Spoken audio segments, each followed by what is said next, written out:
Sobat Maestro, sesaat lagi kita akan bersama-sama mengikuti program Suara Gembala bersama Pendeta Cheng Kim Guan dari GBT Bukit Moria. Selamat mendengarkan.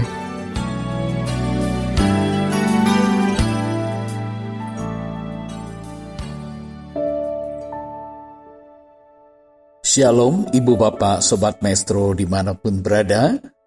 Kembali melalui program Suara Gembala, saya Pendeta Cheng Kim Guan menjumpai Ibu Bapak Sobat terkasih dimanapun berada. Kita mau sama-sama masuk dalam persekutuan dengan firman Tuhan yang akan kita awali terlebih dahulu dengan doa. Mari kita berdoa. Maha besar Allah pencipta kalik langit dan bumi, Allah yang sangat mengasihi kami, yang kami kenal di dalam nama Tuhan Yesus Kristus. Saat ini kami umat-Mu menghadap tahta anugerah-Mu, membuka hati, mempersiapkan diri untuk bersekutu dengan firman-Mu. Sebab firman-Mu itu merupakan isi hati-Mu yang akan memberikan pencerahan dan tuntunan bagi setiap pribadi kami masing-masing. Dari sebab itu, berkati kami melalui firman-Mu. Berbicaralah bagi kami semua yang sungguh-sungguh merindukan dan mengandalkan tuntunan daripada Tuhan. Terima kasih Tuhan, kami membuka hati dan kami siapkan diri untuk bersekutu bersama di dalam firman-Mu. Dalam nama Tuhan Yesus Kristus, hamba panjatkan peralaskan segala doa ini. Haleluya. Amin. Puji Tuhan. Shalom Ibu Bapak Sobat terkasih dimanapun berada. Hari-hari ini kita mendengar berita-berita dari BMKG, Badan Meteorologi, Klimatologi, dan Geofisika, tentang adanya kewaspadaan yang harus ditingkatkan ketika menghadapi cuaca alam, di mana diberitakan juga beberapa wilayah Indonesia akan mengalami hujan lebat disertai petir dan juga angin kencang. Kita pun hari-hari ini mendengar beberapa wilayah terjadi hujan yang cukup panjang sampai ada titik-titik di kota-kota besar. Terjadi genangan-genangan air, terjadi banjir di kota besar, Ibu Bapak.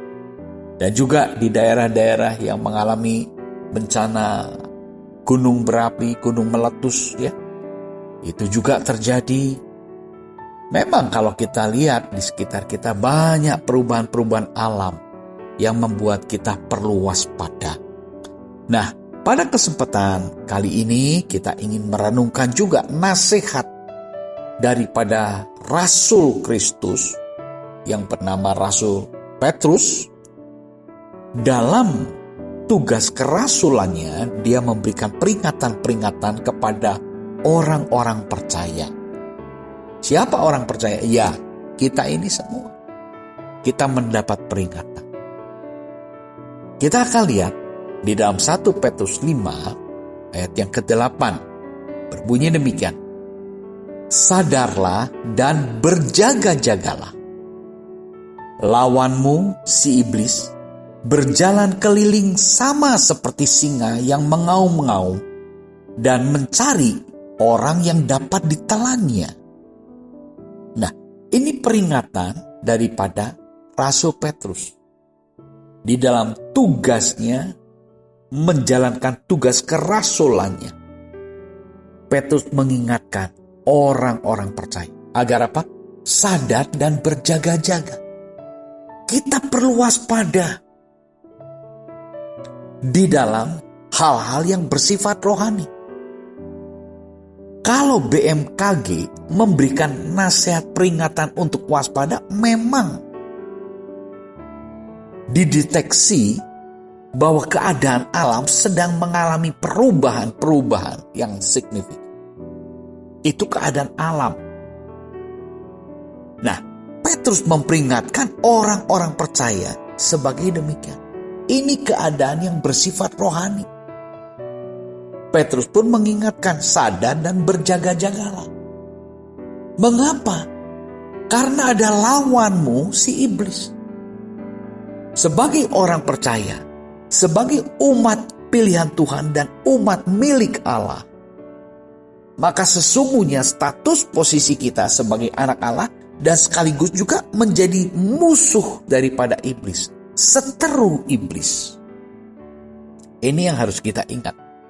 Seringkali kita hanya, aman, nyaman, kita kan anak Allah. Tetapi sebagai anak Allah kita harus terus siaga, waspada dan berjaga-jaga. Kenapa? Karena sebagai anak Allah kita menjadi seteru iblis.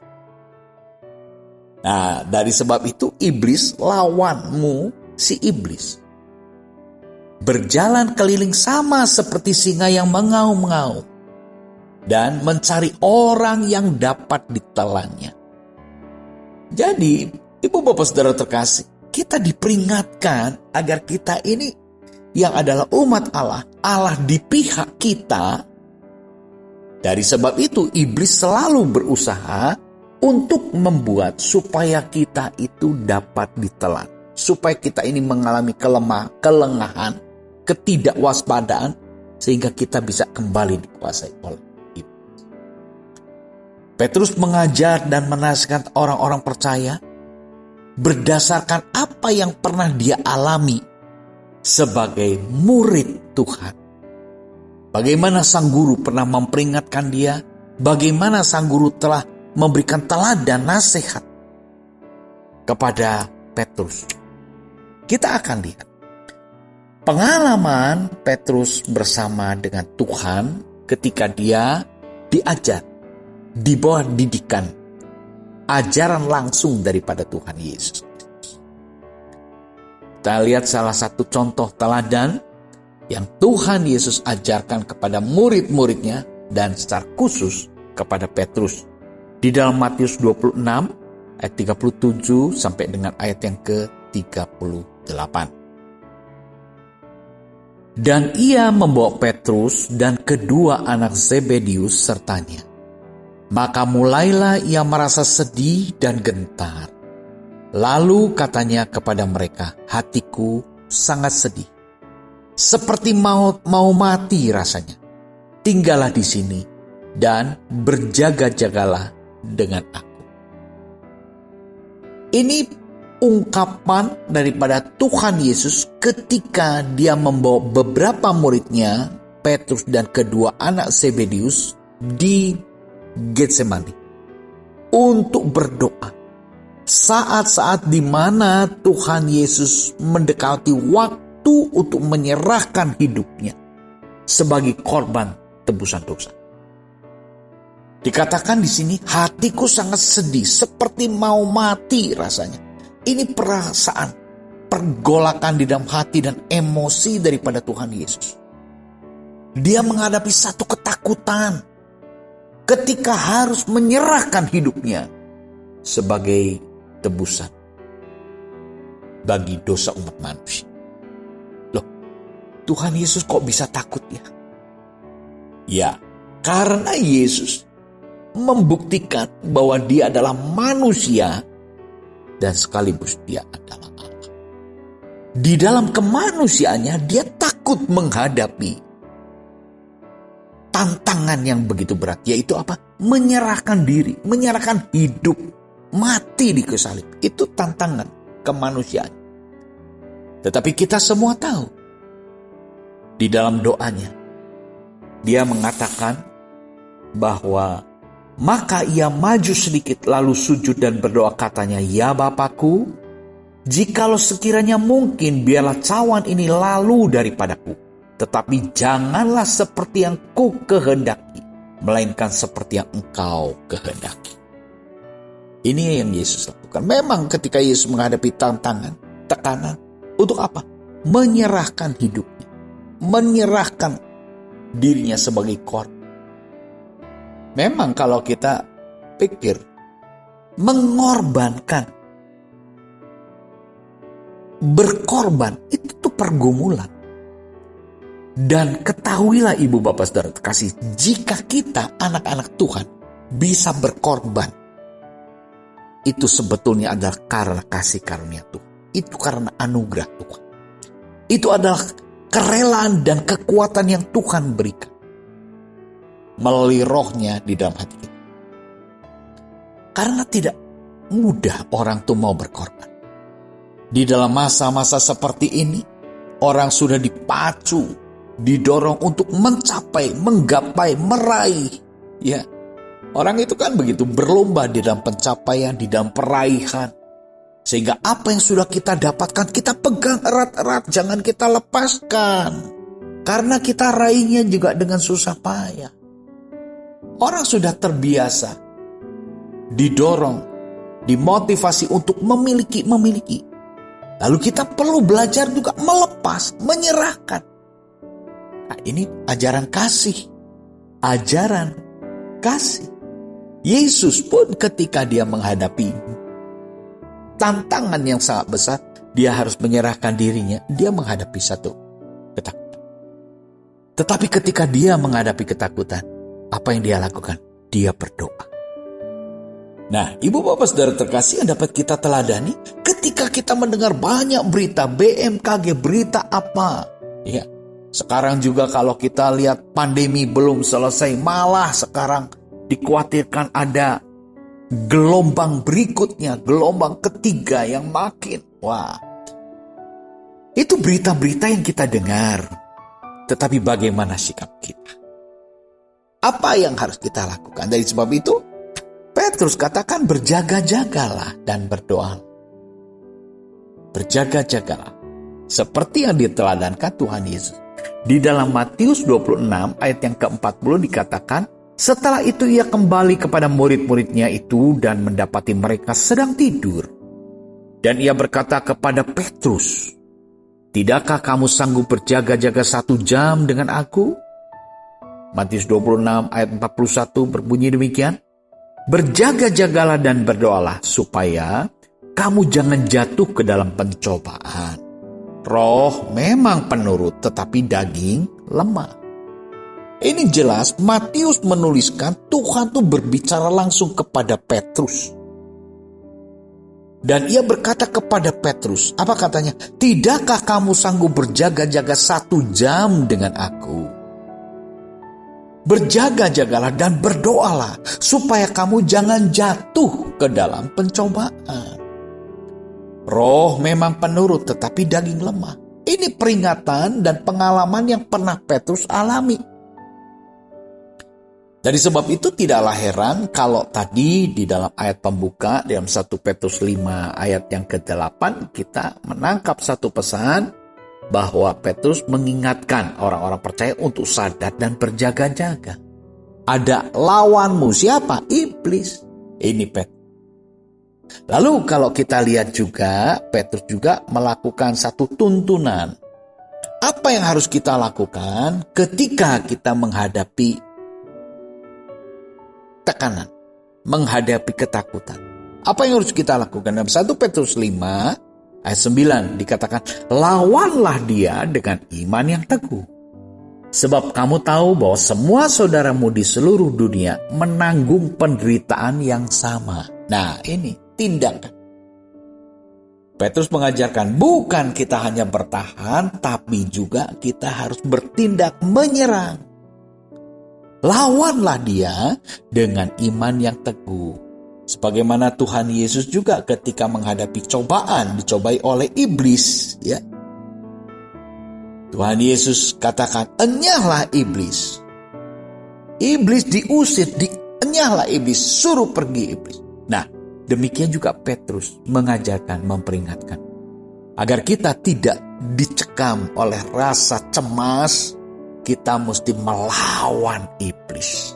Yang seringkali memanahkan berbagai panah-panah yang mendatangkan kecemasan, kekhawatiran, kegalauan di dalam hati kita. Kita lihat Rasul Yesus yang lain, Rasul Paulus pun menasihatkan demikian. Kita lihat di dalam Efesus 6 ayatnya yang ke-11. Kenakanlah seluruh perlengkapan senjata Allah supaya kamu dapat bertahan melawan tipu muslihat iblis. Efesus 6 ayat 12 berbunyi demikian, karena perjuangan kita bukanlah melawan darah dan daging, tetapi melawan pemerintah-pemerintah, melawan penguasa-penguasa, melawan penghulu-penghulu dunia yang gelap ini, melawan roh-roh jahat di udara. Nah, ini Rasul Paulus menasihatkan kepada orang-orang di Efesus. Siapa musuh kita? Adalah roh-roh jahat di udara. Bagaimana cara menghadapinya itu? Kenakan seluruh perlengkapan senjata Allah. Apa itu? Firman Tuhan. Kuasa firman, kuasa doa, itu perlengkapan senjata Allah. Iman kita. Ya, puji syukur kepada Tuhan. Jadi ibu bapak saudara terkasih, ketika kita terbuka hati, rindu bersekutu dengan firman-Nya, dari firman-Nya itulah timbul iman. Ketika kita konsentrasi membuka hati kita, membuka pendengaran kita terhadap firman Kristus, dari sana kita memiliki iman. Iman ini untuk apa? Lawanlah dia dengan iman yang teguh. Untuk apa? Melawan kuasa-kuasa kegelapan. Puji syukur kepada Tuhan. Kenapa kita dinasihatkan seperti ini? Kenapa kita harus tanggap akan nasihat-nasihat yang bersifat rohani ini? Karena status kita adalah sebagai anak-anak. Status sebagai anak-anak itu menjadi seteru daripada iblis. Nah ini, kita mesti berjaga-jaga di sini supaya hak dan status kita tidak kembali dikuasai oleh penguasa kegelapan di udara.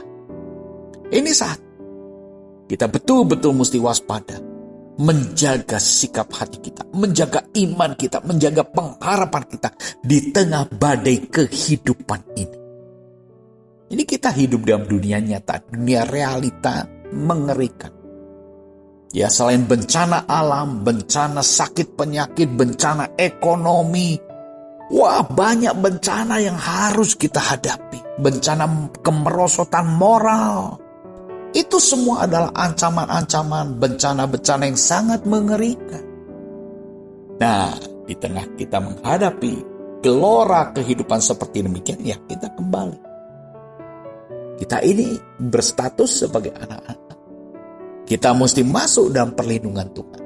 Kita lihat dalam 1 Petrus 5 ayat 10 dikatakan, dan Allah sumber segala kasih karunia yang telah memanggil kamu dalam Kristus kepada kemuliaan yang kekal akan melengkapi, meneguhkan, menguatkan, dan mengokohkan kamu sesudah kamu menderita seketika lamanya.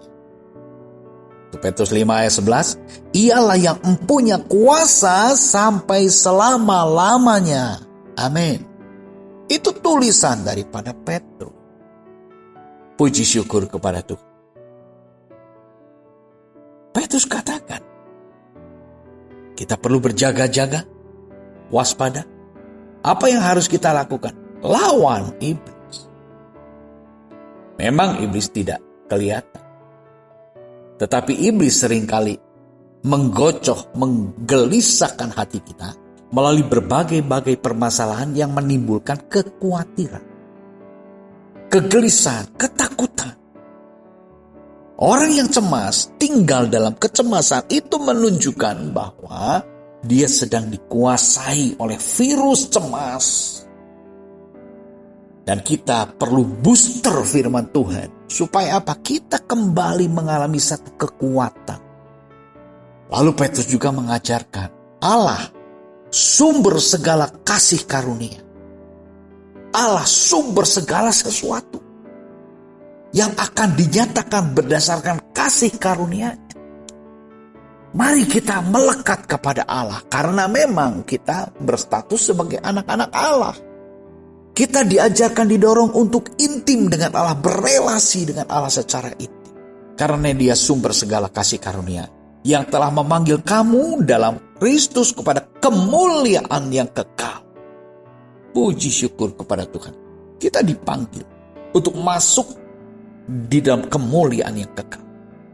dalam perlindungan yang kekal, dalam penyelamatan yang kekal. Kalau kita sudah masuk dalam penyelamatan Allah yang kekal, jangan pernah kita lalu tertarik untuk keluar dari penyelamatan Allah.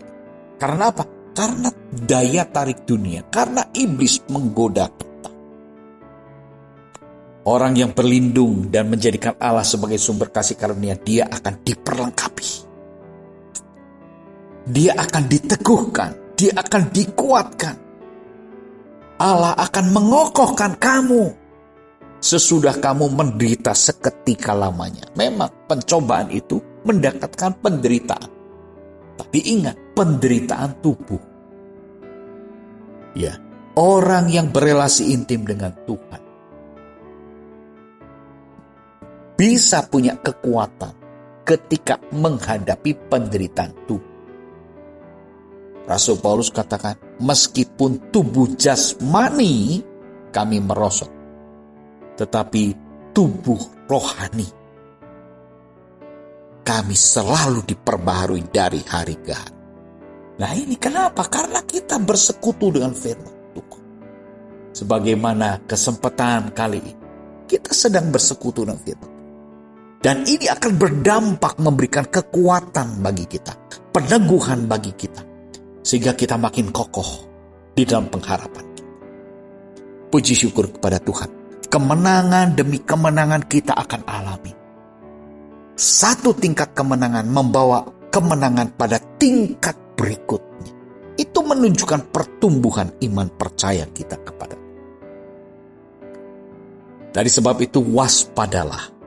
Jangan sampai kita tergoda, tertarik oleh tipu muslihat iblis.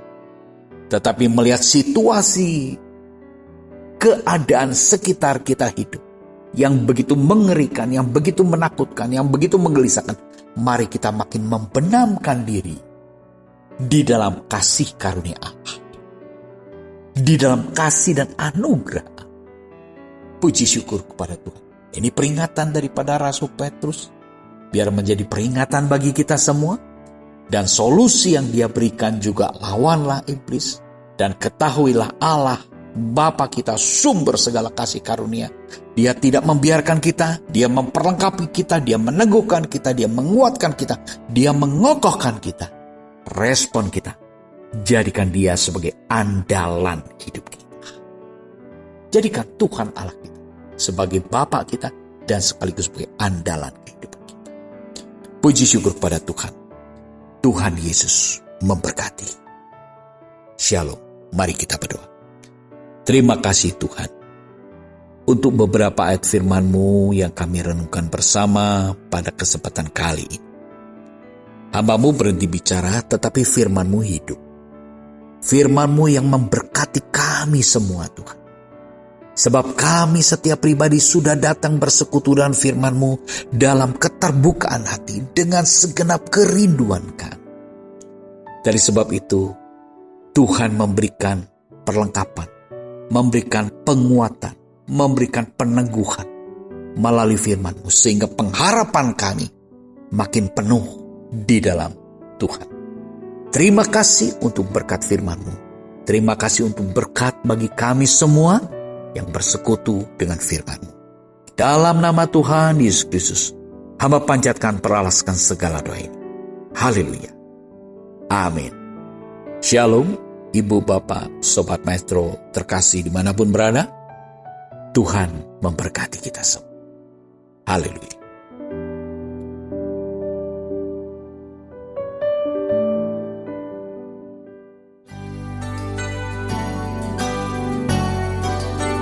Sobat Maestro, Anda baru saja mendengarkan program Suara Gembala bersama Pendeta Cheng Kim Guan dari GBT Bukit Moria. Dengan tempat ibadah Jalan Bojong Raya Komplek Permata Indah, Blok J nomor 24 Bandung. Phone 0822 1614 3298. Terima kasih atas kebersamaan Anda. Tuhan Yesus memberkati.